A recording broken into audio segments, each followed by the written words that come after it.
Missed Friday's show? Here's the recap, presented by Honda. Thought I'd break out the Sonny Crockett look for today on the West Coast.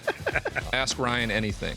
I think that would be interesting. They can ask me anything. I don't care. As far-reaching as how was the prison food to who hit me the hardest in the NFL. We have the big one tonight with Houston and Golden State without Kevin Durant. What have you heard about the injury? Is it more than what we're hearing from Steve Kerr? I got to just take it at face value at this stage that it's a mild calf strain, which is what they publicly reported, that he's out for Game 6 and almost certainly a Game 7 if it comes to that. But they're just missing such a huge piece, and it's on many levels, right?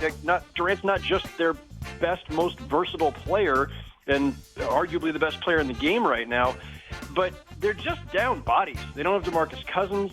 Their bench was already thin to start this season and to start this postseason run. I think the concern right now is you've got 3 stars left, but how heavily can you ride those guys and ride your core players to try to stave off this Rockets team that's giving them fits anyway? Also pretty cool stuff is what Chris Long's been able to do.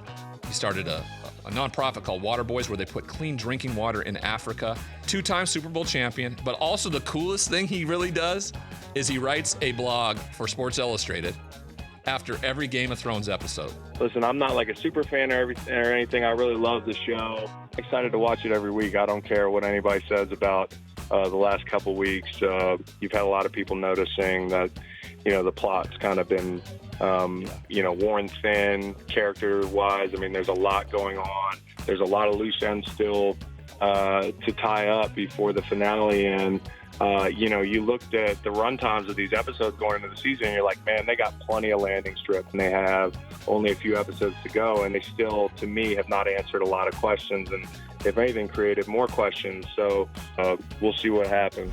Which curse is the most real? We're talking curses. Madden curse, Sports Illustrated curse. Ryan, you were on the cover once. The Drake curse. Well, I'm definitely going to say it's the Sports Illustrated curse because they put me on it and my career went nowhere after that. And somehow Drake showed up in my jersey as well. And for the first rendition of the NFL Madden football, the quarterback's mannerisms were me. I went in and did the whole spandex and the motion capture things. Oh, wow. Yeah. So the mannerisms, like in the first 2 years of Madden football, that was all the Ryan Leaf mannerisms. I have all 3 curses, essentially. That makes sense now, everybody. For more Rich Eisen Show, tune to Audience Channel 239 on DirecTV or download the Rich Eisen Show app.